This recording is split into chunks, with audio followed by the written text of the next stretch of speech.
Let our rejoicing rise high as the listening skies.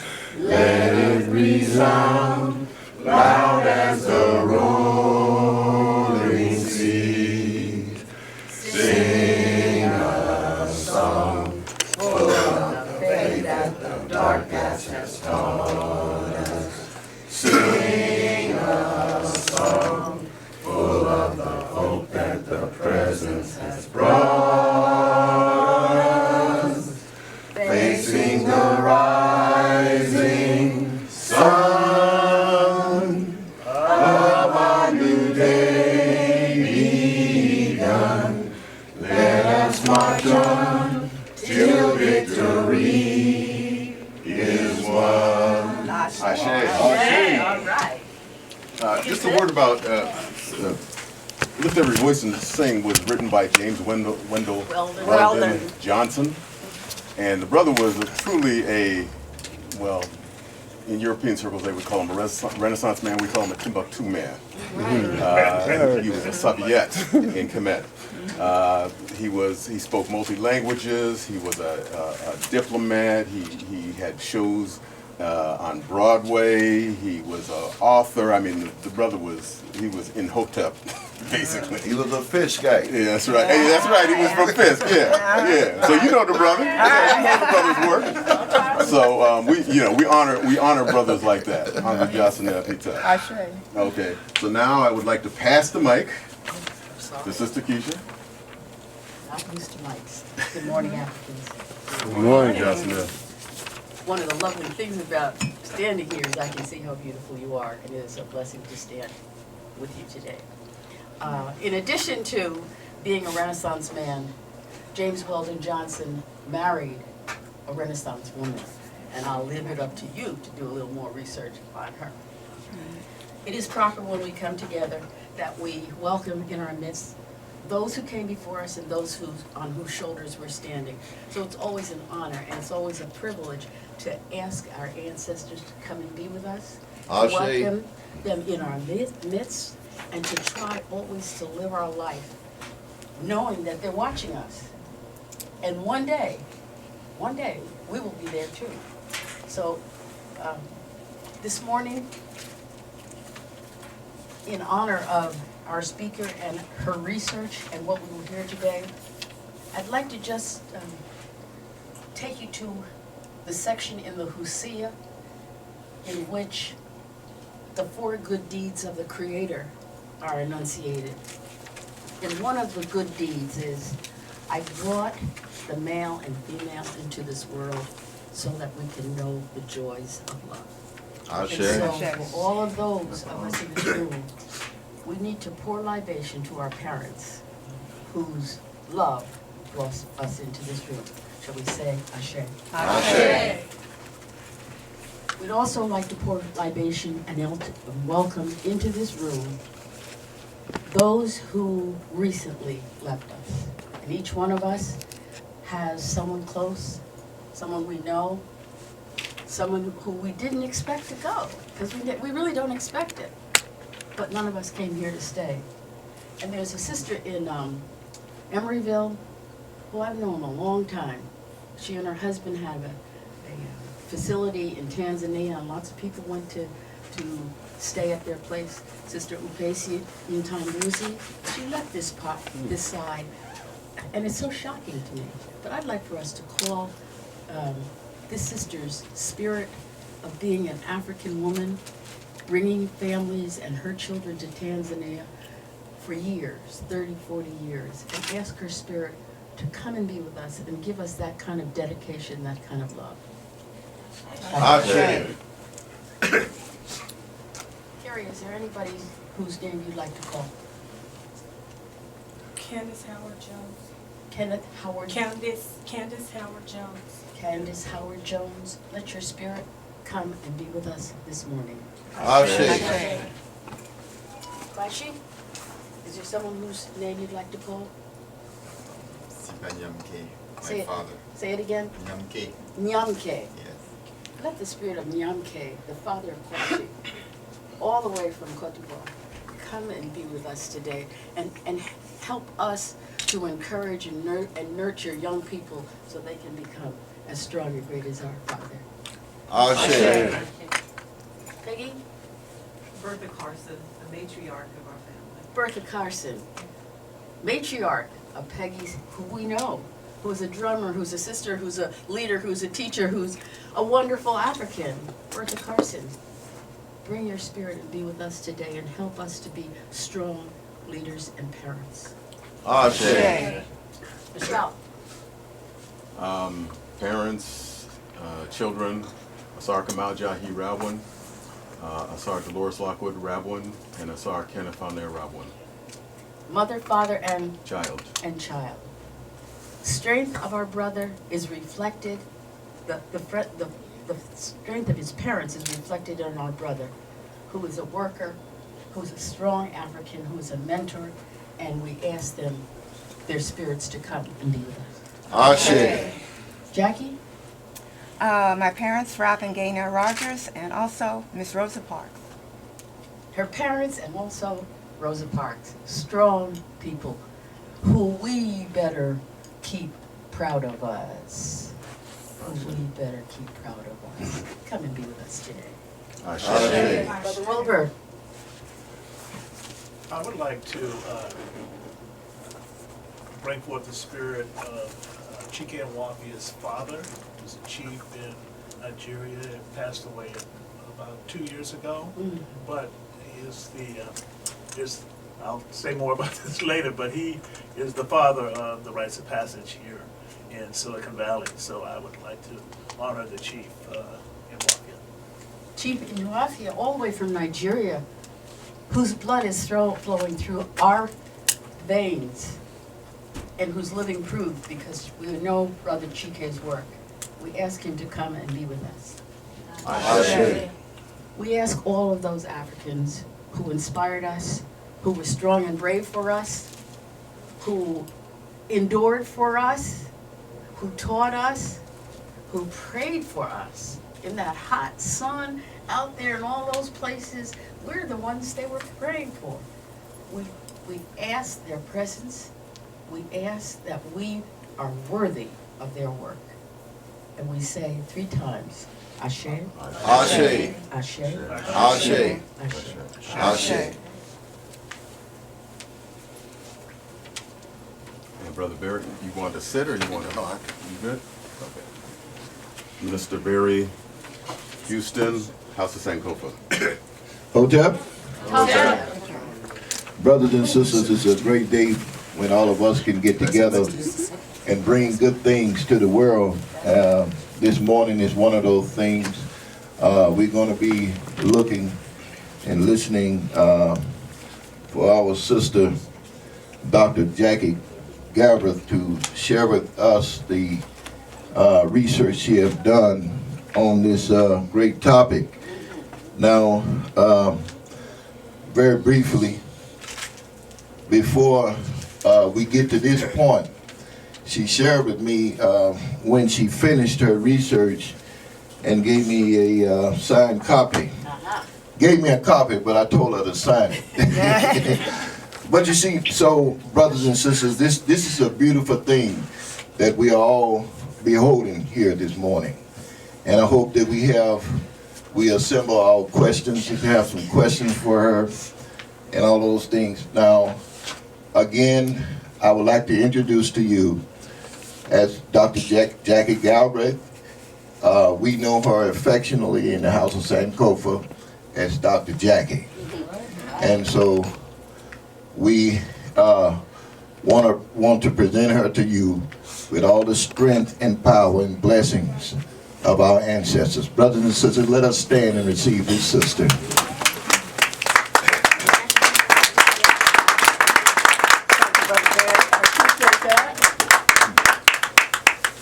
Careful with the mic cord there. Hold it. Careful there. You okay?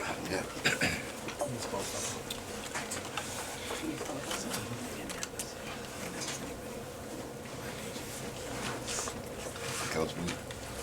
Yeah, I did. You know, went out from you. Okay, can you hear me? Yes. You hear me in the back? All right, good. Hi, folks. I am so pleased to be with you today and so glad that you could come out and join us. All right? I want this to be an interactive kind of deal. Okay, I don't just want to be up here talking to you and getting nothing back. I want you to be engaged. All right? This is going to be a good day for us. As you know, usually the old saying is you discuss politics and religion, you can expect things to get hot. People don't want to bring it up. But today, not only are we going to be discussing religion and politics, we're also going to be discussing love, which we may have spontaneous combustion here. And that's okay. We can handle it. We're going to be bringing in our Africanness, okay? We're not like the Tea Party. We do not eat our young. So we can have an engaging conversation about something that is touchy but is also very meaningful to us. And it needs to be meaningful, and we need to deal with it because, frankly, our future depends on it. Ashe. Okay, so in order to get you engaged here, I'm going to do kind of a word association, but it's going to be more like event associations between black men and women, okay? I, again, want you to be interactive. I want you to go with your gut feeling. I want you to either blurt out what comes to you, okay? Particularly what comes, what you would be quiet about necessarily in mixed company, as well as to be honest about what you would say in mixed company. If it were different, if women were just with the sisters and men were just with the brothers, okay? Because bridging that gap, or that gulf actually, is the only way we're going to be able to get anywhere. Ready? Ashe. All right, okay. Anita Hill, Clarence Thomas. Remember that one? Yeah, what's your gut reaction? Come on, people, I know you have it. Everybody did. 20 years ago, it was on everybody's lips. Revenge. Woo! A tragedy. Okay, and who were you supportive of during that? Anita. Okay, all right. Is that really the truth, or was someone a little supportive of Clarence? Yeah, I wasn't supportive of either. All right, that's all right, that's all right. And, okay, Barry said he didn't support either one, all right? Quasi, can you tell me why you were supportive of Clarence Thomas? I supported Clarence Thomas because of the fact that I felt in the whole circus that was presented to us that I felt that they had an intimacy, but that should have been kept out of the audience, the larger audience. The social arena. Yes. So that was really the reason why I supported Clarence Thomas.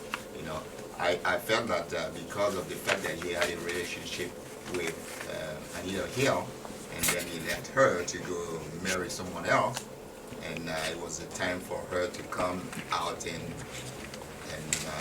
be part of the circus. She was a victim of the circus that was put in place by the system. Okay, all right. I felt timing. Difference of opinion? Oh, I'm sorry, did you need to have for him to? Can you ask a question? Well, Clarence Thomas never admitted he had any relationship at all. If that was the case, all he had to do was say, well, I had a relationship with her and she is upset about it. He always denied that he had any relationship with that woman, because that's usually what happens when the truth comes out. I mean, he didn't have anything to lose if there was a proper relationship in place. He always denied that he had anything to do, and no means no. Even if there was a relationship with them and she decided, well, look, I don't want it to be involved anymore, no means no. At any point, you can tell a man no and get the heck out the way. So that never occurred. You said it was going to get heated. I said it was going to get heated, all right. When you asked me to clarify my position, is that I understand what you're saying. I'm not asking you to clarify okay. your position. I'm making a statement to saying that now that I thought about it, that never happened. He never admitted to having a relationship with her. Never admitted that. Well, because Okay. that wasn't the arena for that type of. That's why I said both of them were victim of the circus that was put in place, because the venue was about him being, how do you say that, up to the task, and then they brought a side issue that grabbed all of our attention, pulled us away from the main Business at hand. thing. All right. So that's, Okay. That might have been the case. Just a however, second. But you have to admit. Ladies and gentlemen, you ladies have and to gentlemen. admit the truth, though. Okay, I want, when I say I want your gut reaction, I do want to hear what you think, but I got a lot of names that I want to bring out. I just want to hear what people's reactions are, okay? We're going to wait until after the discussion to then get into more detail. Yes, What came up for me after his statement was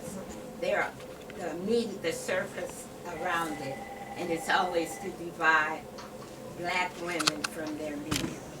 And that's what came up for me after he made the statement. And that came up for me, whenever they can hit, and because whatever, we still connected.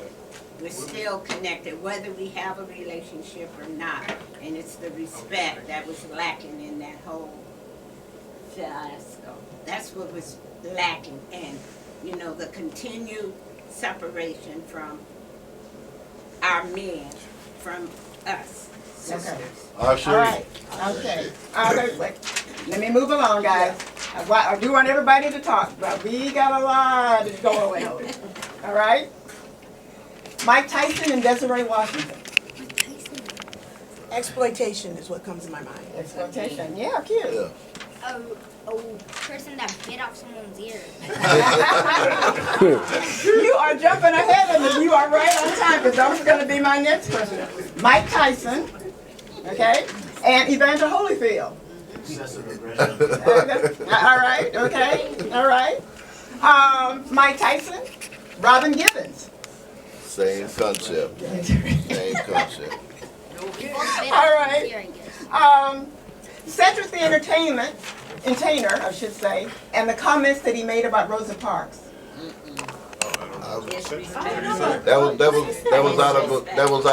That was done out of his ignorance solely.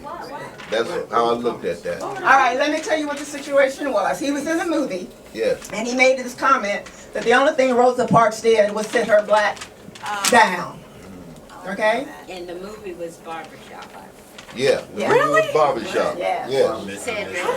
He was a character. He wasn't like saying this is how he felt, but he should have rejected What the that writer line. had. Yeah, Right. he should have Yeah, rejected yeah. that. Yeah, my question was, who in the world would let something come out like that, of the mother of the movement? And, Right. and sister, what, the way I looked at that when that situation happened in that movie, just like all other movies, we have responsibility. Because people were saying, people that I was talking to were saying, well, that's his job. Well, a soldier can tell you, well, it's my job to drop the bomb on an innocent village. This is what this brother was doing ignorantly when he made that statement. Okay, Asani? Question, wasn't he saying in context that she just sat on the bus, she kept her seat on the bus to where she wasn't special because other people did the same thing? I'm asking because from my memory, it wasn't, I don't remember him degrading her, but saying that she was the one that we chose to move the movement on, but it wasn't the fact that she did anything specific. But she did do something Yeah, special. that's his ignorance talking Yeah. because she was a very special woman. Okay. The other thing is, he bills himself as the entertainer, and that kind of comment is not entertaining to African people at all, because when you take someone on whose shoulder we're standing, who suffered, I don't know how many people in the room were in the South during that period, but it was frightening. White folks are not nice. It was terrifying to go on a bus and they tell you to move and you don't move. They're subject to doing to you right then. She sat there, and her name should not be associated with anything degrading because we didn't sit there. I didn't sit there. I was in the South. When they told us to get to the bus, we got to the back. She sat there, and we shouldn't. We have no as African people. We have no ability. It is not our right to degrade someone whose shoulders we're standing directly on. We can go out and get on 55 and go to Deanne's and sit any place we want because of her. not because of. All right, that's the only say. reason I voted for him. I voted because Michelle was at his side, pushing And she him. looked like me. And she looked like me. I have to, I'm supposed to be impartial, but I have to give it to you that one. I don't say that. All right. There was one more group, or duo, Chris Brown and Rihanna. Crazy. Yes. And Rihanna's One or both? well, Chris Brown's more crazy. And then Rihanna is just like, what is she doing? I mean, seriously. How old are you? 12 years old. You sharp. You sharp. All And that's right. our future generation looking at. All right. Now this is good. All right. So what I wanted to bring to the forefront is the fact that this is a very impassioned topic for us. Yes, Kim. And I also said that Chris Brown's crazy because he was like, I guess he fought Rihanna or something like that. You beat her up, yeah. Yeah. Okay. And then of course That's Rihanna went just back beyond to it. crazy. All right. But what I want to bring to your attention is, yes, we all have some very strong opinions, okay? And did you also notice that what we seem to as women really key into, thank you, what we seem to as women is really key into is who is the brother attached to? Black woman, white woman? And as you were saying, is she the wife or, you know, the person on the side, okay? On the other hand, when we were talking about the brothers, it seemed to be more of a mixed dynamic, all right? So it's kind of like women only are judging black men in one thing, okay? Brothers may be judging black women, and women may be judging black women across the board, all right? So I'm talking, were you raising your hand or you just No. prettying yourself up too, darling? By the way, I should say, this is the love of my life over here, Michelle. All right. Whom I adore and has been my support, and I would not have been able to have done this dissertation or this presentation today without him. So I do want to say thank you. All right. So what I want to do now is to move on. And what I'm talking about, what is happening in black male-female relationships. Black male-female, intimate, heterosexual relationships, marriage, committed relationships. We seem to be on a spiral where we are at odds. And there is this gulf, and it seems to be growing. In the last 30 years, the rate of marriage in America has gone down by 17%, and that's across races or ethnicities. But for black women and men, it's gone down 34%. And what was really shocking to me when I was doing my research was to learn that if you did a compilation starting from age 18 going up to say 75, black men and women, only 50% of us ever married. Okay? That's not 50% of us divorce and remarry, ever married. Wow. Okay? So this is more than just what we were keying in, which is important to us as black women, okay? Because we feel dissed, let's be honest about it. When we would say that there isn't enough to go around, that's the truth. The truth is that numerically, there are more black women than there are black men, okay? For a number of reasons. One of them is that, you know, women just happen to be more plentiful than men. But there are also the other issues. Our young men are getting killed by violence, particularly around the marriage age. Our young men are being imprisoned at an alarming rate. When I was growing up, I honestly did not know of anybody who had been incarcerated. Now I have cousins who are in jail. That bothers me deeply. This is something that, you know, didn't happen in my family. What's happening here? And I think all of this is a part of the fact that we have lost, or losing at least, the ability to love one another. And this is serious. Now, we know that plenty of people have children as single parents, which is fine, because some of them actually do a remarkable job. It's amazing what they're able to pull off. But I gotta ask you this, if one loving, strong parent is good in raising a family, what about two loving, strong parents? Okay? And if an extended family is beautiful and can support the rearing of children, what if you actually had two loving, strong parents with two sets of extended families that were giving support to the children and the couple? Which is something that went on in the motherland, okay? Was very much a strong value and principle, but something that now in the modern era is definitely on the wane, okay? And this should be concerning to us. The reason is, yes, there are these wonderful men and women as single parents who are able to pull off the toughest job in the world, raising kids. But at what cost, health-wise? Because that's got to be a whole lot of stress when one person is responsible for everything. Okay? And we're paying for that in diabetes, hypertension, all of these kinds of illnesses. We are feeling it in our body, and we're dying younger than whites and other races as a result. So I'm asking us to really consider this, because sometimes we talk about it, but it's so painful that we then back away from it.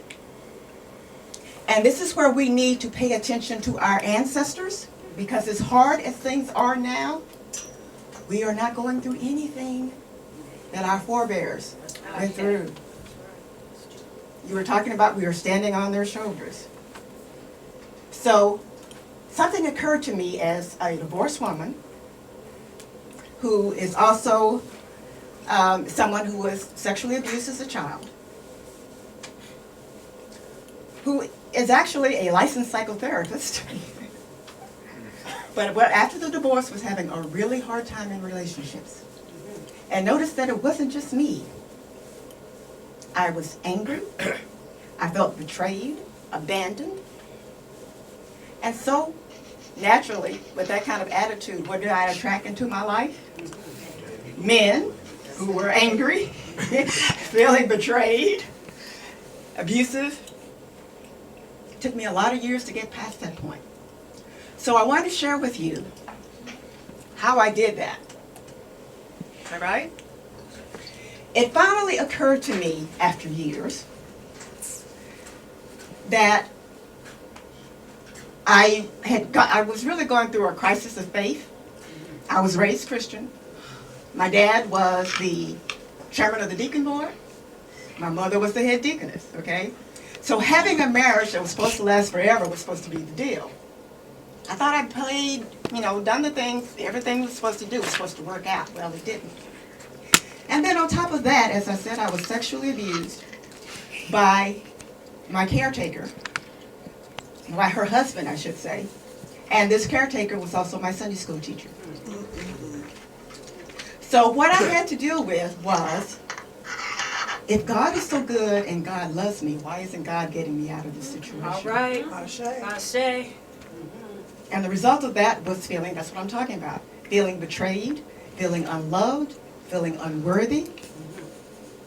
And when we think about that, what black folk went through, once they passed through that door of no return, and they crossed the Atlantic, that was what they went through on a daily, even hourly basis.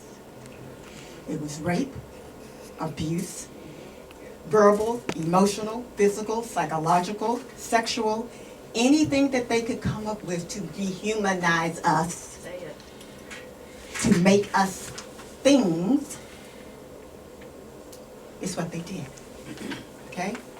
So it occurred to me, why was I crying about how hard life is? Again, my ancestors somehow made it through. Proof of that is that we're all here. So what did they have going for them to get them through all of that horrific turmoil? And I finally realized after just what you were talking about, Carrie, after trying metaphysics, after, just looking into Buddhism, whatever was available, and it wasn't because I wanted to become that, but I was at the point where just Christianity alone wasn't getting the job done. And I knew that I had to find something to support that, expand that, revise it, something to get me over, to get me to a new place in life. All right? So while I'm working on, while I'm in school, it finally occurs to me that's what I want to do my dissertation on. I want to know if what black folk, our enslaved ancestors had, was more than just Christianity. It was our own African indigenous traditional religions, spirituality, moral values, principles. And Christianity was superimposed on that. Because they were still in touch with that at the initial onset of slavery. Maybe that was what was getting them through. And so I decided to look into how can I determine that? And it's not to replace Christianity, because I still consider myself Christian. It's my family. It's my heritage. I just said that I needed something more, something else that felt authentic to me, the way Christianity was no longer pulling off. Okay? So I thought, what if, because African indigenous religious traditions are pre-slavery, and there's only black folk there, well, there can't be racism because they were the only race going on, more or less. And unlike Christianity, which really does have some sexist overtones, and because Mother Africa, we do think of her as Mother Africa, was it possible that there was less sexism? Was it possible that they actually had better relationships than what we do now, and could we learn from them? So what I decided to do was what was called a hermeneutic analysis, which is basically you reviewing sacred texts, meaning the Bible. But what I was also going to be doing was looking at African traditional spiritual religions as also sacred, which is something that's contrary to what most of us are taught. We're taught it's voodoo and it's evil and it's backwards. It's unscientific, and most importantly, it's ungodly, and God will punish us for it. I also wanted to do a historical analysis. I wanted to look at what did our forefathers and mothers, the Afrocentrists, think. Cheikh Anta Diop, Carruthers. What was their feeling about that? I wanted to know what black feminists thought, because yeah, I will admit it, I do think that sexism is a problem in our relationships. I wanted to know what black Christian theologians thought about it. Traditional black theologians who wanted us to emulate white moral values, as opposed to, say, James Cone, who came up with Black Theology of Liberation, who was a little more militant. And what he wanted was for us to take Christianity and look at it from the perspective, not so much the creation stories, but the liberation stories. The ones that said, we deserve to be free, we were human beings, okay? We were not people who were just cursed, as we had always been taught that that's what this symbolizes, okay? The other thing that I wanted to do was a narrative analysis, because not only did I want to know about sacred texts, but I wanted to find something in writing from the people who actually lived during this period.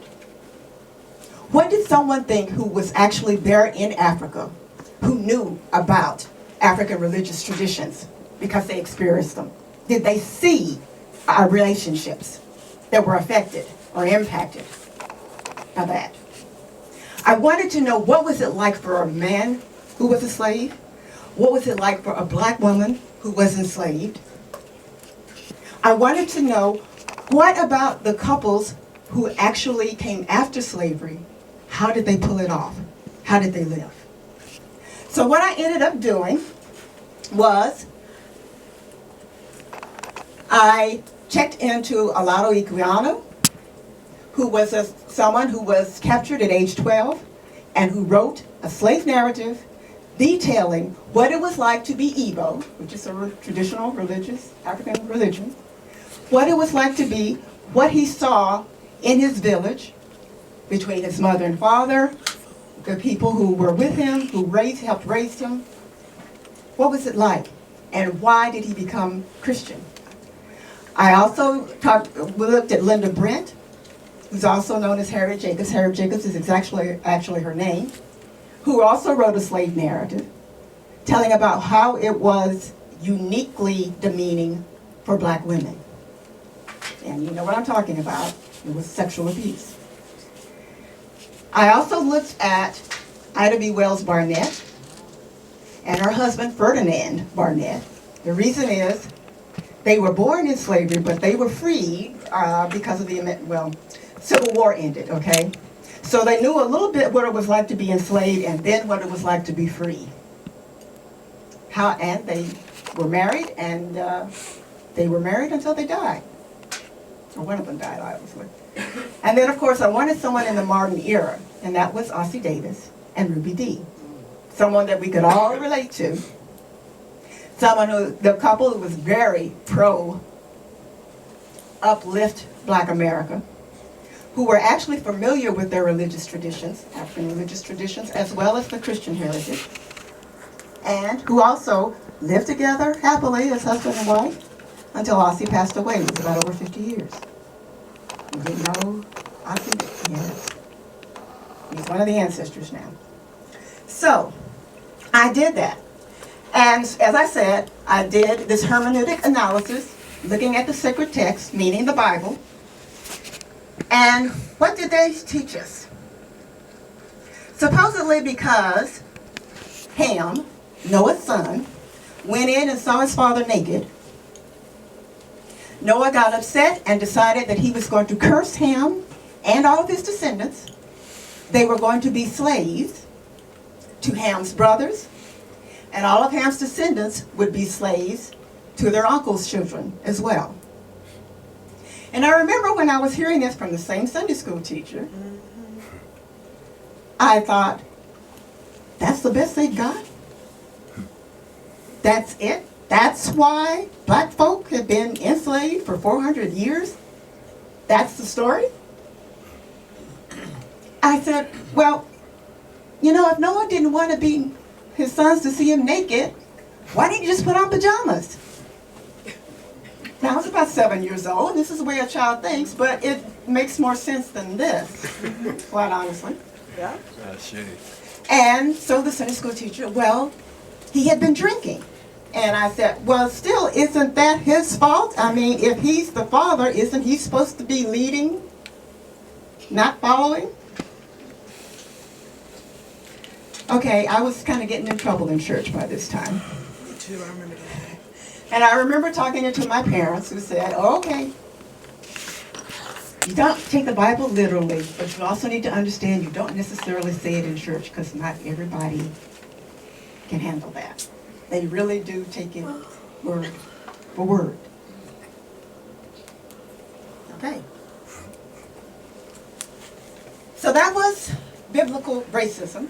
Now biblical sexism. We all know the story of Adam and Eve. All right? God apparently told them, don't eat a little apple from the tree. If you do, you'll die. Snake told Eve, no, you won't. You'll know what it is to be a god. You'll be knowledgeable. Eve ate the apple, convinced Adam to eat the apple. God knew what was happening. God did not like disobedience. And so, as a result, he says, unto woman, I will greatly multiply thy sorrow and thy conception. In sorrow thou shalt bring forth children, and thy desire shall be to thy husband, and he shall rule over thee. And I was still I asked the question, but what if he's as stupid as Noah, who didn't make any more sense than this did? It isn't that I didn't value the religion of Christianity, but something was coming through me as a child that was saying, somehow this doesn't fit. It's not logical. Yes, and I didn't believe in Christ, but included. Okay? It wasn't like Adam and Eve, where we have been condemned. All women have been condemned forever to be subservient to men. Like, that's all we're good for. Another creation story is about Wenji, and this is a woman who is the supreme being. I like that. All right? And she was a pretty democratic goddess, because when she was creating humans, she let them choose did they want to be male or female. Smart woman. All right? But it isn't all good, because she gave females, if you were going to be female, you had a choice. You could be a mother and have a family, or you could have powers, but you couldn't do both. So the story was that this woman, Ogbelinda, Limba, who first had mystical powers, decided, why can't I do both? Now this is a story that would have taken place thousands of years ago, but isn't that contemporary? I should. See, that's what I want you to get. Our people did everything first. Christianity, the way it's presented to us as doctrine and dogma, is we were nothing, and even the reason for slavery was to save our souls, because we were too stupid, ignorant, to ever have any communication with the Supreme Being. Want us to get it through our heads. We were the first. We did everything first. We did science first. We did religion first. We did relationships first. We did civilization first. And you only really get that. That's what my 7th grade teacher taught us. Mississippi. All right. We was the first in everything. That's it. So, yeah. But how many of us get that when we're growing up? Very few. All right? So what is coming out of this is that there were different spiritual traditions for different people, which kind of fits with what we see today, isn't it? It isn't just all one God who is all-knowing for everybody and can make up all these arbitrary rules that condemn some and praise others based on really arbitrary things like your skin color, your gender, whether or not you're poor, whether or not you're disabled, your sexual orientation, all of this other stuff, but not what you are as a person inside. Yes? I think I'm a first generation African. I grew up in Kenya, and I was one of the few black people that, though I was raised in a Western culture, I was exposed to traditional African religion. We studied it, we lived it, and I think one of the things that I've observed here is there's a disconnect between the people who are coming from Africa now, who are very much enriched in the traditional African culture, versus the people who came here. There's a distance between those groups. And the only way we can learn how valuable of African heritage is to be able to be connected to the source. And I have observed, and I have friends who are African American. It just seems that they are very less interested in what really happens in Africa. And as a result, if you believe in this 1800 or 1600 until 1970, when we came here as slaves, our history started all over. Right. So whatever we had was never carried on in our next generation. Correct. I'm trying to teach my daughter to some of the old history that was passed on from generation to generation, how we remembered who was who, and some of the values of African traditional religion. And And I hope that she will be able to carry that on. Not that we are thinking that somehow just because she lives here, that disconnects her from the rest of Africa. Ashe. But there is a lot of value in African tradition that some of us who came here earlier do not understand. Very valuable. I remember my grandfather sitting there and he would recite up to the 7th generation. He knew everybody who was related to him. Right. And he taught us how to do it. And some of the histories that, some of the things that he mentioned was whenever a tribe would attack another tribe, which happens in the 1700s, the religious areas were never attacked. They were always preserved. Even though the value of the leaf were different, they would preserve those areas. And because sometimes when people are attacked, it's life. When they come back, they want to find them with their religion still intact. You can destroy the people, but you can't destroy their God. So those values are still there, and I just wish there would be a way that, you know, I did African religious heritage, African religious studies. Over there, I understand a lot of information, and I just wish that my fellow brothers and sisters who live here would be able to tap into that source and carry it on to the next generation. Right, exactly. Ashe. And the only thing that I would add to that is we actually have carried it on, we just don't know it. Yeah. Because those traditions have actually come through the generations into Christianity. We just don't know that it's Africa. Yes. We're still attributing everything to Western culture. Ashe. I repeat, we did everything first. We gave it to them. They didn't give it to us. Right? Christianity came in Africa in the 1800s. Coptic Christians, earlier than that. Very interesting that there somehow there's overlapped all the other beliefs that existed before. Right. Slavery turned everything upside down. Yeah. Really. Okay, so getting back to the story about Oglenda, she decided that as she grew stronger, because she was going on this quest to find the Great Mother,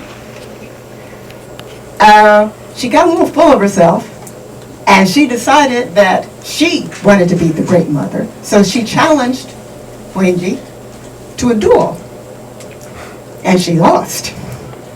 Okay? And what that story meant to me is women are strong goddesses, but just like men, we can too get egos. Yeah. Absolutely. All right? And so this is a wake-up call to both genders Yes. to feel that strength, to feel that divinity in us, but not to think that we are the only one that is divine. I'd like to add to that too, sister. You know, when the Africans even put it in the verbal sense of how justice looked, they say it would look like you see a woman, but it had to be based on this thing about reciprocity and what they call a natural law of the universe, the union of the opposites. Yes. You see, so you're right. When we go to the schools, we hear this thing about patriarchy and matriarchy, but the true concept would be matrifocal, which is a unity of both aspects. Exactly. And matriarchy is not the same as patriarchy either. Matrilineal, matrifocal, they're not the same. I'll get to that later.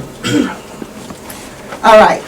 So let's go through these 5 spiritual principles that I learned from our research. First of all, it was about balance, not necessarily power and control. What patriarchy is, what racism is absolute power and control over everybody else. Okay, so the African high god ruled all creation and justice, had compassion for the weak, That's why one of the strong ethics was the community. It meant more to keep the community going than it was individual pursuits, right? Everyone viewed everything as sacred, including the human body. You know what we're taught in Christianity? We were all conceived in sin. Yeah. The body is evil. And women in particularly are evil, okay? That's why men have to keep us at arm's length, because we're, you know. And I just want to add, see, the thing about sacred, see, those questions that you threw out at the beginning about those different personalities, you see, it's a cultural understanding that some things for a total people have to be sacred. And I would say that when you were throwing those names out, the sacred concept was absent in that. Right, exactly. And that's so important for us as couples and as a people to view each other as sacred. Not as things, but as full-fledged human beings. All right? Next was God ruled over all creation. No one person or race could claim monopoly. All right? Communal well-being was paramount. I already said that, okay? It isn't that individuality wasn't cherished, but again, there was a balance. The community supported the individual supported the community. And the supreme being made balance and harmony intrinsic in all creation.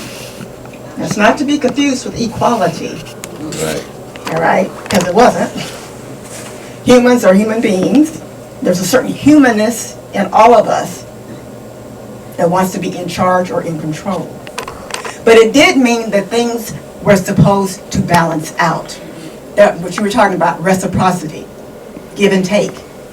It wasn't supposed to be all one people giving everything and then dying, which is what slavery really was. Okay, so, as I said, I looked into Afrocentric thought. John Henry Clark, Chica Dente, all were saying the same thing. We were the first, and you need to be able to see God in your own image, reflected back at you. If somebody else is defining for you what the God image is, they are doing it to control you. Ashe. Say Period. that one more time. All right? Did you say it one more time? Yes. If somebody is giving you a God image that doesn't look like you, they are doing it to control you. Ashe. They want you to hate yourself. And we have bought into this. We have learned to oppress ourselves the way we were oppressed. Ashe. Okay. Did that cover it, sister? It did. Okay. Ashe. All right. Got it. All right. You know what Michelle just said? Kujichagulia, to create, name, define, and speak for ourselves. There it is. There it is. Definition. All right. So one of the other perennials is Marimba Ani. You're familiar with her, Asani? Okay. We went over this last week in the House of Sankofa. Marimba did something very unique.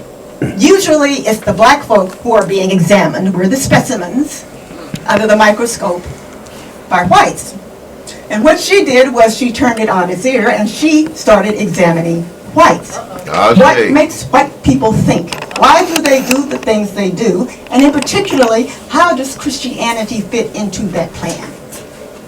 All right? Francis Chris Welsing has some things to say about it. There are lots of brothers and sisters that have a lot of things to say about it, Carrie. These are just a few of them. But what she was saying is that Christianity, the way it was taught to us, not necessarily, I should say Christian dogma or doctrine. Okay? Not necessarily the religion.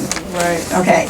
But the way it was presented to us by people who wanted to control us, the way it was presented to us is basically how whites think of it is not like what it is to us, which is a means of spirituality, a way of getting closer to God.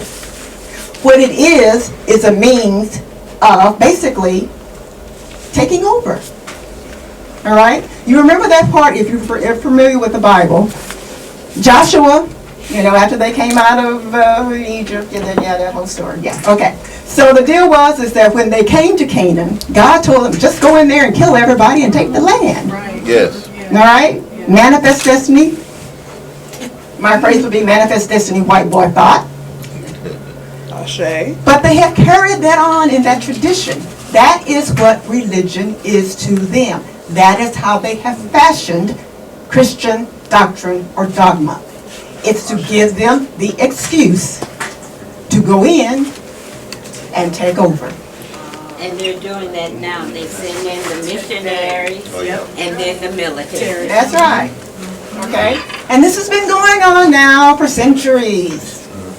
It happened, just a few years ago because we were going to go into Iraq and we were going to bring, freedom and democracy and the people were going to love us. We tore up the country. Yeah. That is the oldest trick in the book. Okay?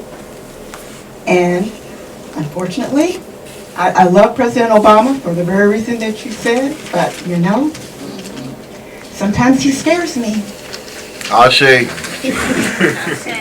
Sometimes he seems to be taking on, that manifest destiny white boy thing. Ashe. I love the brother. I want him to make it. I want him to succeed. But Farrakhan, I hate to say it, he told us in the beginning. Oh, yeah. When he first got elected, and I was mad at Farrakhan. well, I still believe in the brother. But I am saying. I believe in the sister. Yeah. That's who I believe in. Yes. Oh, no. Okay. For the kids. Excuse me. No. What did I say? I wanted it to be interactive. Okay. All right. John Henry Clark said, remake it to suit yourself. Whatever is your vision of God, goddess, supreme being, whatever, make sure it looks like you. And that's not because you want to see yourself better than somebody else, but it is because you do want to feel good about yourself and then love everyone else the way you love yourself. This is something that we have still got to learn. Okay? That's powerful. And the other is James Cone, Black Theology of Liberation. Remember I said there was this guy who was a little more militant? Okay? So instead of following in the tracks of this Christian dogma and doctrine, he was saying, no.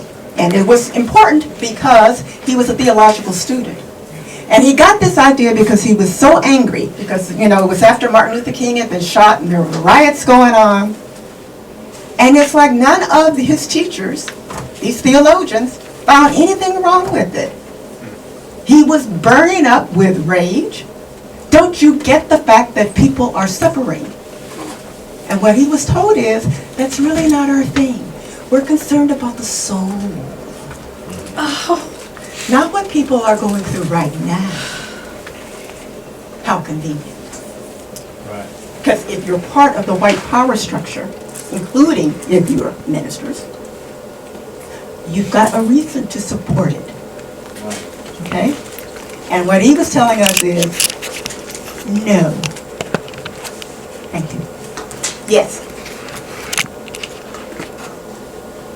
My plane leaves at 2 o'clock. It's the last flight of the day, so I'm going to have to leave. So I just want to thank you. What I did want to use my contact information. I just wanted to mention this to you. I don't know if you're aware that there are eco villages that are being developed, and I would just encourage you or this type of group to consider developing a autonomous eco community, considering all of the things that are in the mix for the plan for our people. As we know, there are many distractions to keep us not focused on the plan of the government to annihilate black people through FEMA camps and natural disasters, which we know are man-made. What I've noticed since I've been here, coming from another state, I have not seen one plane in the sky before, and I see 10 planes a day back home. So there are a lot of things going on, as we know, that are designed to depopulate. As we know that those things are happening, small groups like this need to not email, not Facebook, because that is all monitored by the same people who created the system. But we know that the system is designed to destroy. We have to create our own autonomous communities. Solar power, self-made homes, organic gardens, natural farming, taking care of our own. That's what we have to do. all of which those principles are African. Absolutely. The ecosystem. Somebody at that other plantation took that child in and loved that child, gave them some sense of belonging. When couples were dispersed, they did the same thing. And one of the things that men did to try to keep their relationships going is they would have relationship or a committed partner at another plantation. One guy was known as his 20-mile woman. He would walk 20 miles to see her and 20 miles back in the same day. The reason was, if he had had a committed relationship where he lived, he would have been forced to beat her. And he didn't want to do that. So black men, if they could partner up by choice, they did it with black women away from where they were, so they could still have some type of committed relationship without having to beat the woman that they loved. Okay? Is that not deep? Yeah. Somehow we have lost that. Yes. We need to get it back. Oh, okay. All right. The black church, it has been our mainstay for surviving a whole lot, right? But it's kind of a double-edged sword in some respects, okay? Part of it, again, is because we have taken in the oppression. We oppress ourselves. And we use our one main support system to stick it to each other. It makes sense, because where else was it going to go? There had to be a whole lot of rage and anger. The only place left was taking it out on each other. And it comes out in church. Yes. So the way that men can somehow be still, quote unquote, men as defined by the white power structure is to have control here. Yep.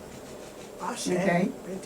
Even though black women are usually in the majority at the church, usually give the most money, the men who decide what is done with that money are deacons and the ministers, who are usually male.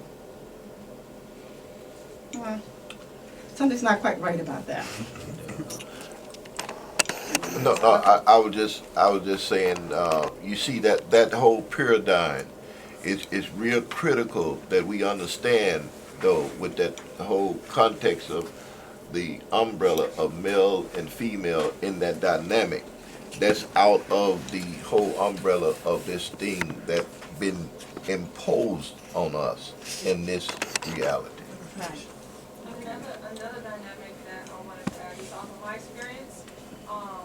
Black women or women in total were not able to actually be pastors.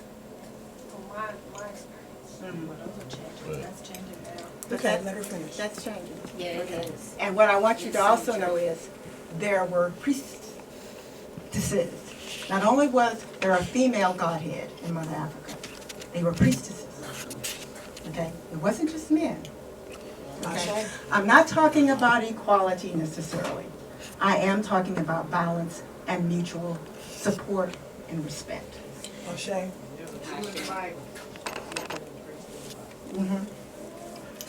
Okay. Remember what I said, that Olaudah Equiano could tell us what was going on in Africa, all right? Again, it wasn't equal, okay? The head of the family eats alone. Wives and slaves have their separate tables. Yes, we had slavery, okay? His house accommodates families and slaves. He has an apartment. His wives have their separate day and night houses. With an S, wives? Yeah. Yeah, what's going on? Okay? And I didn't say we were perfect. I just said we were the first. Okay? But he also said something else. Men and women dress similarly. Men and women and children engaged in agriculture, the primary employment. And women were able to sell the produce and keep the earnings for themselves and their children. All right, so there was inequality there. But if you've got control over your own money, you also have some semblance of self-sufficiency, self-worth, self-control. That's Right? the balance case that you were talking about. That's right. All right? They found a way to balance things out. All right? This is, again, just one more time about why they were, this is the emasculation that's going on. I wanted to bring that up because just saying for myself, what I hear a lot is that black men feel emasculated by black women. And I need to point this out. It's not us. It says right here. I'm sorry. This is where they didn't want to flog their wives, so they went to the other. So let me move on. It says he was witnessing the rape of black women. And he was appalled by it, but there wasn't anything he could do to stop it. Okay? He saw white male Christians gratify their brutal passion with females not 10 years old. And I should also say that Olaudah Equiano, when he was kidnapped, it was he and his younger sister. And they were separated. He never saw her again. I'm sure part of the post-traumatic stress, or what Dr. DeGreer would call post-traumatic slave syndrome, meaning trauma, repeated traumas. What I think emasculated so many black men was not us as the women. It was because they couldn't protect us. They tried. A lot died trying. But we're not the ones who did it. Please understand that. We were used as the tools to stick it to you. Okay? It wasn't our intent. All right? This is Harriet Jacobs, and as I said, she told what was the unique thing about slavery, being female. And basically, it was being raped. And what was really a catch-22 for a black woman who was raised to be Christian, you were given a double whammy, because women were supposed to be chaste. All right? At the same time, though, you're supposed to obey your slave holder as though he's God. So if you obey your slave holder and you submit, you lose your soul. But if you stand up for yourself and you don't submit, you lose your life. Is that horrific? Okay? Again, we were not emasculating you, gentlemen. We were being violated. We were both being violated. All right? So I will move on down. I had all of these other examples that I wanted to give you, particularly about how they were ahead of their time, both the Barnetts and Davis and Dee. Okay? Because what they did was they were able to do what was necessary, whatever were their strengths personally. They didn't get hung up on roles as defined by the white power structure. And they both did that to the benefit not only of themselves, but of their community. This is something that I'm hoping that we can get back. So, and this was another important one. Remember I said that Davis actually remembered what his Yoruba heritage was? It went back generations, and it goes back to what the young lady was saying earlier. His father was fired because he stood up for himself, and he decided he was never going to be put in that position again. And so he used what his father had taught him about herbs, all of these things that today we call, natural remedies, et cetera, et cetera, et cetera. Again, we did it first. He started making his living off that. He supported himself and his family by treating people medicinally with these herbs because they couldn't get any type of medical care from the white power structure. All right? He used what he had been taught by generations to take care of his own. All right. So basically the conclusion is the white power structure is trying to define us. We're not human. Or if we manage to be human, we're second rate. And we're not lovable. Okay? Because white is right, black is wrong, white is good, black is evil, black is bad. But if you've got a Godhead or a spiritual idea of yourself as the divine, that looks like you, or just see the spirit that looks like you. You can reclaim that essence of humanity and of divinity. And what that means is that we can learn to love ourselves individually. We can then learn to love each other again as couples. From that, we can learn to love each other again as a community. Okay? And it's not anti-white, because if we're loving ourselves, that's how we're also going to love everyone else. Okay? That's the end of my presentation.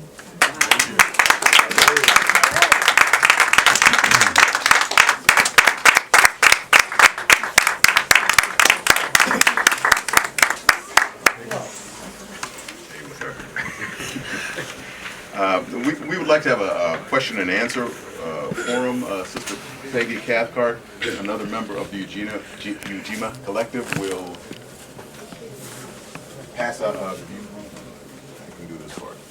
What we'll do is pass out paper and pen, pencil, and if you have these, write them down. And then Dr. Jackie will give her assessment of the question and give an answer.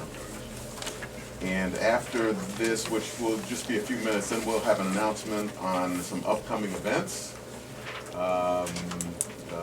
have a sister who will be having another program next week, and Sister Lorna Jones will be up and tell you about her upcoming event in a week. Okay, so we'll take a few minutes and write the questions out, and then Sister Peggy will gather them and we will talk. Oh, on the paper? Well, you can ask a question then. Oh, I wrote them down. Okay. I just wanted to know what your thoughts were. I know you talked about the abuse of women and its relationship to our black female relationships, but can you touch on the abuse of black men, because the black men have been raped also and have been subjected to the homosexuality of white men, and they've also all over Africa. I don't know if you're familiar with the book Kaffir Boy, and it talks about his experience in South Africa and the soldiers and how they used to take the young boys and not the young girls. So I wanted to see what you thought about the black men and homosexuality and how they've been subjected to that. Okay. You brought out the dirty little secret, the other dirty little secret. Because when we talk about rape, it's only like in the last 20 years that we've been actually openly talking about that for women. But we still keep it on the down low that men have been raped. And for the same reason, it's about power and control. And that feeds into, again, how we all view ourselves. I can only sympathize with men who have gone through the same thing. There is nothing like having your personal space broken into, invaded. Okay? It's devastating, and it stays with you. So I'm guessing, okay, that it's the same thing for men as it is for us. That's why, if you're in prison, that's how they break you down. All right? So I would like to know more about the book that you're talking about. I would like to read that. But it's devastating. It doesn't matter what gender you are. And it doesn't matter who does it. It hurts. One statement, just to piggyback on that, there's also a book called Sex Imperative by Brother Baruti. That's a good one. But one of the things I want to say is I just want to acknowledge the fact that you took the time to put this presentation together. Because it helped me out in a lot of ways, gave me different perspective on things that was helpful. And one in particular is the gender roles and the difference of equality versus balance, right? Where in some instances where it might not have seemed equal, but we found a way to balance that out later on, we always found that balance in our community. And I thought that was very, very big for me. And one of the things is defining the male-female relationship in our roles. Okay.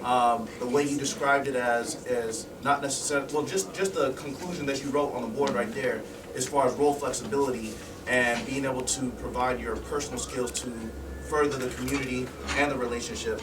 That helped me out because In personal experiences, we've been going back and forth about what our roles should be in a relationship, and then you find yourself wrestling with the definitions that are pushed on you all the time, and that's just me personally. I don't know if anybody else can relate to that, but so I just want to let you know you helped me, and I appreciate it. Well, thank you. I appreciate you saying it. Does anyone else, if you're writing down questions, that's great too, she can have them. So that's why we pass the paper. I didn't realize, in your presentation, I didn't realize how close to slavery my family is, because I have uncles and aunts. They're my great aunt and uncle, how the rape, the slavery, because we have great uncles and aunts who are half white and the other, and I never realized, how they were all raised together. Right. We just knew they looked different as a child, but Yeah. I didn't realize how close I was to slavery. Right. I don't think many of us do. I have the same story. It was when I was 35 that I found out that my maternal grandmother was half white as a result of a rape. Okay? And the way I found that out is at a family reunion, and all of a sudden there was a picture of him with his very fair skin and his blue grayish eyes, and his brothers and sisters who were my color or darker, and his mother and father. And I loved that picture so much because what it taught me is that he stayed. He didn't view being black as a curse. He chose to be black. He could have passed, literally, with that white, okay? But he chose to be black. I might also say he chose to marry a black woman who was darker than he was. He found her beautiful. That meant so much to me. And I think it meant so much to all of the people in my family when we saw that, because it reaffirmed who we are as a family, who we are as a people. Here's a question. Please comment on Ra, tradition of slavery in I'm sorry. Please comment on, who wrote this? Might be. Let me see Is that that might yours? be mine. Okay. Yeah, that does. I'm very sorry. Please comment on the tradition of slavery in Africa. Speak to the similarities or difference with it than the transatlantic slave trade. Oh, okay, all right, okay. So what he's talking about, remember I touched on it, it was in the presentation, okay? Africans did have slaves, but it was different than what slavery was in the Atlantic slave trade. The reason is, again, there was balance, all right? People who were made slaves, usually it was because they lost a war. They were prisoners of war. But even under those circumstances, they had a way to get out. They could, in fact, end up marrying in the family that had enslaved them, all right? So again, in other words, African spirituality may not have been equal, but it always gave you some maneuvering room, okay? Some way to get out, okay? We love to talk about here in America the fact that you can move up, but see, again, we did it first. It wasn't perfect, but it gave everybody the opportunity to get up and move forward, all right? As opposed to the Atlantic slave trade, not only were you a slave, but your descendants were slaves. All the way until, the end of the Civil War, 1864, I think it was. But even after that, it was really slavery in a lot of ways until the present day. And that's what the distinction was. I like to think of it was as perpetual property leads to perpetual profits. That's what they did to us. Okay, we have another question here, and I think I would like to add to it. I thought about that. The question is, what is the problem with multiple wives in our past?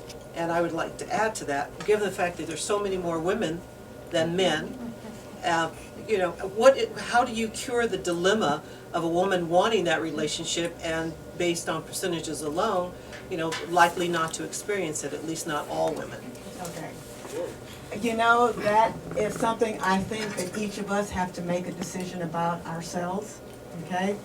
I can't really say this is what we should do or this is what someone else should do. This is something that each of us has to come to terms with what is most important to us, and it's not easy. For me, I wanted to have a black man. Thank you, Michelle, for coming into my life. But it took years between the divorce and my committed relationship now. And what happened is I lost those childbearing years, okay? So there are consequences for that. I'm not going to say that, you know, for someone else who wants to have multiple committed partnerships, that's your thing. Wouldn't be me, but who am I to judge? You know, it's, But you answered that in the beginning of your presentation when you said, you didn't say it this way, but water seeks its own level. How you feel about yourself, that's what you're going to attract. Yes. And a lot of times, you know, when I can't speak for anybody else, when I look back and see what I attracted, I don't curse it, I bless it, because it made me who I am today. So, when it comes to relationships, you want to know where you at? Look at your man.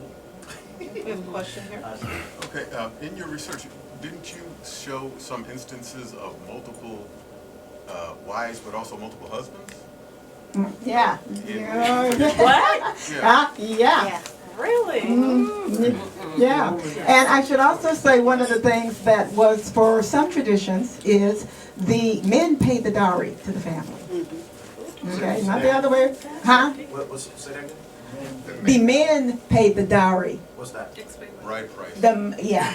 Could I make a comment? When I was in Tanzania, an old lady explained to me what dowry bride price was in Uganda, and she said, contrary to what a lot of people say, it's not paying for, but it is cementing the relationships between two families. She told me that when her daughter and her son-in-law were married, the families now became one because their children were going to be part of that family and part of that family. So the dowry was to ensure commitment by both families to that. So it wasn't simply a bride, we call it bride price, but she told me That makes and she better was sense. speaking to me in Swahili, and I didn't understand everything, and she didn't understand everything I was saying. That's very true. And not only that, a lot of us view dowry as a way of a man giving away property to a woman. It's not intended for that purpose. The reason why that is done is when I marry from a family, I give them cattle. And in return, when my kids grow up, they will have angle, like her angle from her mother's side, will give a certain amount of cattle back. Not because he was returning what I had given, just the respect they have the fact that her mother came from her group. So this is going to be done to every child I bear. I mean, in my culture, this and all that. That when I reach the age of marriage, I'm supposed to go back and ask my uncle, hey, I found a bride and I need to pay dowry. And they will give me part of the dowry that my father paid, the cattle. It had to be in the form of an animal back so I can go pay for my wife. So it was not something that was just a one-sided thing. You always had return. So the more you give, the more your kids will get. Another question. Black women are the key to our rise. How do you see the empowerment taking place? The empowerment of men, of women, the community. Well, just, you know, of the black women. The empowerment, okay.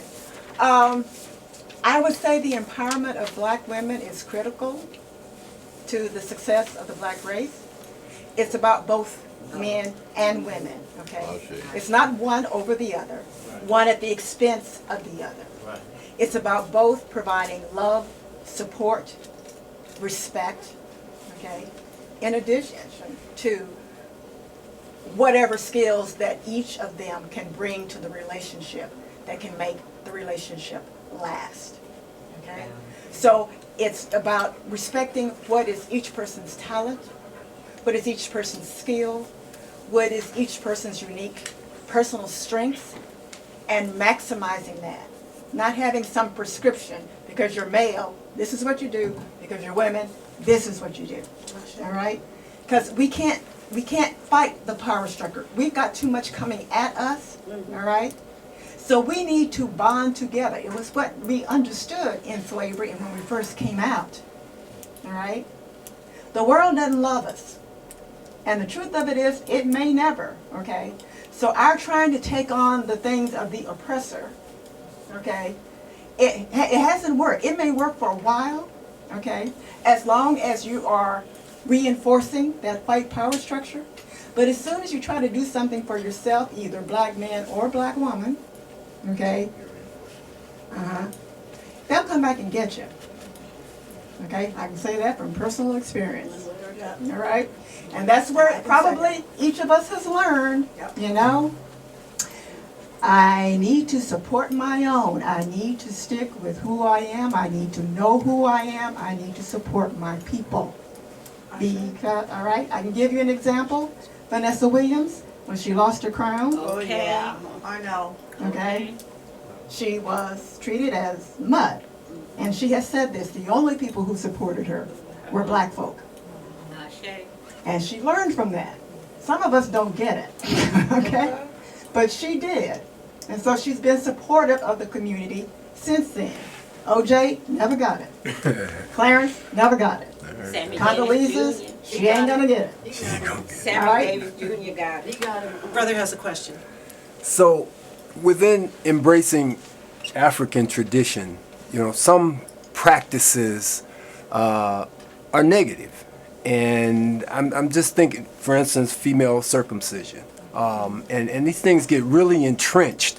And a lot of times when we think of embracing Africa, we're going to take it all. And so I'm just wondering, how do you see just, you know, striking a balance? Obviously, we have to learn the traditions, but how do you see striking a balance, particularly for those of us, I guess, that are born here sometimes, and the arrogance that we come up with, of those negative aspects that are embedded sometimes in our traditions? Barry, did Well, I would just, he even said, he answered his own question using what you prefaced when you started to speak about this thing about balance and reciprocity. That's what it was all about. Right. And what John Henry Clark said, make it to suit yourself, okay? We need to know what our history is, but not all of us are going to embrace everything. Like female circumcision, that's not going to be my thing, okay? Needs to go. Say that up front, okay? But that doesn't mean I reject everything either. I take the pieces and the parts that are going to work for me and my partner, okay? And I leave the rest alone. And I want to have both my African heritage and spirituality and my Christian heritage and spirituality. And the beauty about African spirituality is that it's holistic. You can make that choice as opposed to Western thought, which is you got to choose one or the other. Okay, brother has a question in the back here and then in the front. Well, I was going to also comment into that. You said it beautifully. It's a holistic outlook on the culture and the reason why something exists. For example, I know maybe not particularly for that group, but I know in some cases sexual subjugation was important to elevate your spirituality, right? So in other words, instead of just looking at it from a negative perspective, looking at it in the totality of why it was there, for what purpose did it serve, and then finding another avenue to help people get there. Right. That's what I would say, because the biggest question I would also pose to you is how do you think we could apply that, the survival of the village for a nation or versus just one tribe now? Mm-hmm. Yes, okay? Because we have, in fact, in America, become the negative aspect of tribalism. Mm-hmm. Like I was saying about the Tea Party, that's the negative aspect. They eat their young, okay? That's not what we want. We want the positive aspect of the idea of community, which was you support one another. Remember, I said it wasn't about community at the expense of the individual or the individual at the expense of the community. It was finding a way to be supportive of both. And the reason is that that was spiritual, okay? The community supported the individual because the individual, everybody was seen as a part of God, having a mission from God. And in order to achieve that mission, they needed the community support and well-being, because that mission would in turn support the community itself. So it went back and forth. That's why they took care of the young, they took care of the elderly, okay? Men were also sometimes called mothers, because if there wasn't a mother around, to take care of that child, they took on that role, okay? So it wasn't this stratification about your gender or your biology. It was taking on whatever role was necessary to keep the family, the community alive, surviving. And that's what it was in slavery, okay? It was surviving also from hour to hour, almost, okay? This is what we can do now. We don't have to follow the prescription of the majority culture. We need to do what works for us. My brother has a question here. Mainly it was more of a comment, you know, and also add to, I wish there was several words to describe things, especially when we talk about slavery, slavery. Yes, slavery was practiced here, the transatlantic. Basically, there's this professor that used the word razzia. You know, razzia means like it's more like a distraction instead of slavery, you know, because we don't have several words to describe specific situations, so we use the word slavery. And also on the fact that what was practiced on the continent was different from. It's not forgiving the people who abused you one time, because you're going to get traumatized. Just like, because when I was talking about that, what I'm hearing is that was traumatizing to you, because it brought it back up again, all right? That is what is also happening in our relationships. And so we need to support each other, give each other some breathing room, okay? Balance again, because that's what we did in with African spirituality. There was room to maneuver. Very important. Okay. Definitely. And Dr. DeBruce speaks eloquently about that, how we're traumatized. Right. And sometimes the evil that we experience is based on the offender's trauma, which they project onto their victims. Absolutely. So it's just an ever-going cycle. Question, what do you make of... Before you go on, please, I know I keep saying I'm not going to say That's okay. But let me say why. Because you've created, and Pete and Keisha have created an environment where you can articulate that sharing of your experiences. You know, you don't have that on an ongoing. When we walk out that door, we got to put it on our arm, okay? And not against one another, but against those who their goal is to dehumanize us. So I want to thank you, and especially Pete and Keisha and all of the Ujima Collective for giving us an opportunity to be our authentic selves, and more importantly for me, to help develop my spirituality, because this has done so much for me. I mean, the healing that's available to us when we come together. I can't even put it into words. Thank you. It's important to have a place, isn't it? We also have to have a place within ourselves. We have to understand we have a sacred place within ourselves. And I think that gets corrupted often because we don't go back to the undiluted form of who we were. Yes. And so, you know, it translates so differently even in this country. I think the brother spoke to that somewhat. You know, many of the very sacred and historical relationships between men and women, you know, as far back as we want to know about our ancestry, are not necessarily roles, as an example, that women want to take on, living in the 21st century in the United States of America, though we're African women. So it becomes actually, you know, there's quite a tug, a back and forth about just how do we define who we are. What do you think about, my opinion would be, and we have one more question after this, we have to have a sacred concept. We have to have principles. We have to have something that we can follow, something that has righteousness, that has power, you know, that has integrity, you know, principles that we can build on, something that allows us to understand the interpersonal. I think ancient Egypt is a very important place for us to go back. You know, not even just the reading of the Hosea, you know, just the understanding of what culture was like then. And if we have something that we can hold as a text, then I think we're probably less likely to infuse indigenous concepts which actually are not traditional, but have played out for so long until we don't even recognize that. Could you comment on that for me? What I can say is, well, what it was for me, it was important to find works that were written by our ancestors that told about what they went through. Because I got to hear about the experiences from them.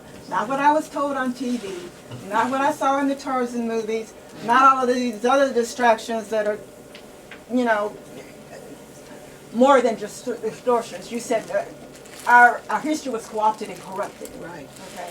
And so how do we sift through all of these lies, to be blunt, okay, and find what is our essence? Well, the other part of that was some things we may assume to be lies, but as you say, it came first. Some of the practices we don't necessarily want to adapt because there was a hierarchy. Yes. So it's not full equality, and so the reason for that may have been more compassion and have to do with organization, like the story you were talking about, the woman who wanted more. But at the end of that time, and this is a sacred sharing, she couldn't have more. And she had to hide behind the mouth of a pregnant woman not to lose her own life. Right. So there's a lot in that, in us understanding how to define ourselves as a community and a culture. African, not blaming everything on what happened here, because some of these practices are maybe foreign to us. And that is our own sense of empowerment. I guess that would be the way I would answer your question. You were talking about integrity. Right. When we look back to Africa, don't look back to Africa with some idea of this utopia. All right? Again, we're trying to learn that we are human beings. We are human beings, that means we have to own up to having flaws, okay? We have to own up to having egos. We have to own up to wanting to be take power over others. This is not something that white people created, okay? It's been there since the beginning of time. And what these traditions, religious traditions show us, is that this struggle between men and women has apparently been there since the beginning of time. Okay? So this is, in other words, taking the good and the bad together is how we find our true selves. We're none of us perfect. Yeah. Our ancestors were. But we were the first people. I keep coming back to that. Nobody taught us anything. We taught it to everybody else. That's the authenticity. That's the understanding that we need to get back. We are civilization. Yes, and if I can inject on everything that you just said, see, all these are truisms, but what we have to absolutely appreciate and love is the fact that African people, knowing all of this, they consciously said that what we want to do is build a society that accents this whole thing about reciprocity and balance and not those negative things, because we are all capable of it and they do exist. Now, how are we going to accent those things that are right, those things that are positive, and make human beings better? Right. Because part of it is the evolution, okay? When we discover our true selves, the good and the bad, we recognize that everything that Africans were doing thousands and thousands of years ago is now coming back, and whites are acting like they have brought it to us. Right. All right? So the idea of saving the environment, that's as old as time. That's as old as us. It's not new. Even in the modern times, George Washington Carver, he was a genius. The soybean, all right? We're probably going to learn how to do that. He was making fuel out of that. Isn't that what we need right now? Absolutely. Okay? But at the same time that we want to do the Sankofa thing and go back and grab it, we also want to move forward. Because part of the thing about human beings is that we are continually evolving. Right. So it's again, holistic and spiritual, African spirituality. We want to stand firm and know who we are. We also want to keep striving, because that's how we got here. Our ancestors never stopped striving. Last question, and go ahead, brother. Right. All right. I'm sorry? I'm writing a book. Oh, okay. The book is called Letters to Black Women, Return of the Supreme Leader. And I talk about Could you talk a little louder, brother? sorry, I'm Go up getting to on the my mic. Yeah. horse. Go Could step up to the someone- mic. Yeah. Oh, okay, thank you. Yeah, there we go. Yeah, I talk about how black women are the embodiment of assimilation, and that they're the key to our rise. That's why I'm asking you that question. So and not that I'm saying I'm putting all this on black women, it's there to bear, but it just happens to be that within their energy, within your energy, you guys are the original goddesses of the planet. And so, everyone thinks that, oh, well, it's to keep the black man down. No, it's not. It's always been to keep the black woman down. Always. She's always been the key. Because it's her energy that produces babies that assimilate. So that's why she's the embodiment of assimilation. And if she's not kept in check, which I call, it's a chess game. Just like the chess game that we invented, the queen is in check. You guys are in check. So when you guys get and find out who you are, you'll rule the planet tomorrow. That's just how bad black women are. It was a 60-40 split. When our brains split, it was the reason we split and we fell into patriarchy from matriarchy. It was the reason that the black woman, like I say, it was a 60-40 split.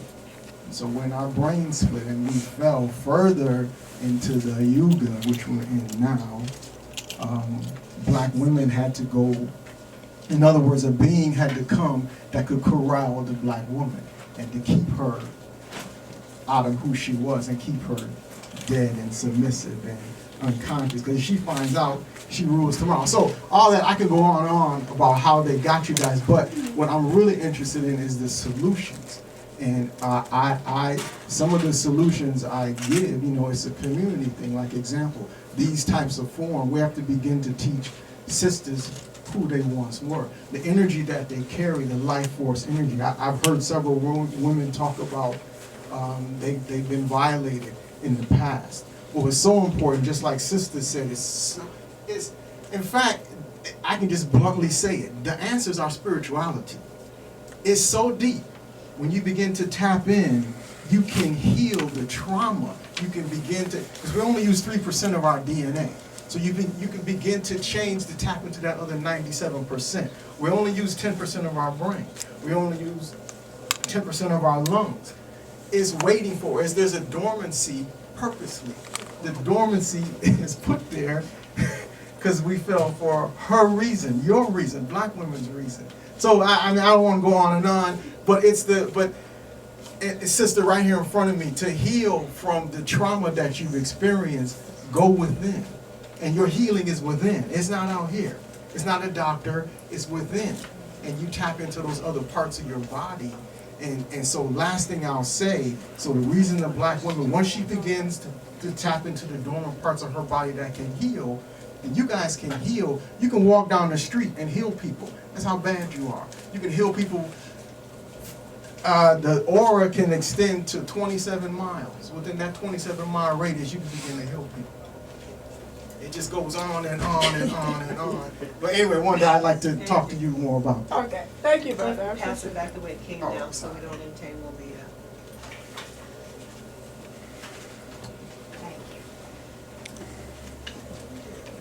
Okay, and then fits into what you were talking about and the sharing of so many here. It never surprises me how many of us have experienced violation, often sexual violation, in our experience here, boys and girls. It's been easier recently for men to talk about it, but at times they carried that burden and couldn't express it at all. It was seen to be less than manhood to talk about those traumas. They're coming out, but I think they have to come out in a way that actually provides healing, not more trauma. Exactly. And outside there, not in a safe place as been mentioned, a place that's so filled with the ancestors' safety, And acceptance. acceptance, our culture, this is a safe place. House of Sankova, a safe place. Because certain individuals provide that safety. So it leads me to this last question. What do you make of the violation on multiple levels and generations in and through the family and the church? Well, there's a lot of it. I think that's what I was talking about. Some of it was deliberate, some of it wasn't. Some of it is because, again, we have taken on the thought process and the values of the oppressor. That was the whole point. They kept us in control because they taught us how to oppress ourselves. All right? So what has been happening in the family and in the black church is, if you think that, frankly, being a man is being in control of somebody else, is being able to be forceful, or rather, not being forceful, but forcing others, literally, figuratively, all right? It's sad because it's divorcing men, again, from their humanity. We were all meant to be loved, okay? And in order to give love, you have to accept love. You can't always be on edge. I know that most of the time we are, because yeah, we do get assaulted. And I don't just mean physically or sexually. There is mental, psychological assault going on all the time. And we even bring it in our homes with TVs, CDs. We do it to ourselves in rap music. You know, we're either bees or hoes. You know, at least it used to be we were whores. Now we're not even a full word. It's just hoes. All right? And we in turn do it to men. Okay? We live up to, you know, we know that black men have a hard time finding jobs. The structure is set up so that it is difficult, okay? So we need to be understanding enough to allow our men to find ways to also be soft and still value them as men, okay? I have to say that for Michel, it's been wonderful because he is so strong enough in his manhood and his masculinity that he can. You know what happened with that Reverend Chicken Wing bring his church here. He wouldn't do it. So we're just glad that the brother extended his church here, and we hope that you would come back. We have our group is Ujima Collective, and we do a whole lot of things, and we do work. You know, we work collectively. And we work, you know, if you're right, you're right. If you're wrong, you're wrong. You have to defend your position. I'll see. And if we could support the brother here that my grandson was in, that would be good. We're going to have a lot of speakers coming. My pretty sister was right here last time. We're going to have a lot of more speakers. People interested in joining. Ujima Collective is welcome to come. I don't know if anybody remember the Ferris wheels? Ferris wheel? Yeah. Well, we don't like Ferris wheel people. One thing about Ferris wheel was Ferris wheel didn't go anywhere. That was a story about a little boy whose whole family used to take him on the Ferris wheel. And this young boy finally didn't want to go. And nobody knew why he didn't want to get on the Ferris wheel. Hired all the doctors and all the lawyers and all the professors to come by. And Simon Pookie come by on his bicycle. Pookie, stop. Why he don't want to go on this fair? Everybody want to go. And Pookie looked up. He said, that Ferris wheel ain't going nowhere. This brother want to go somewhere. Y'all come back if you can.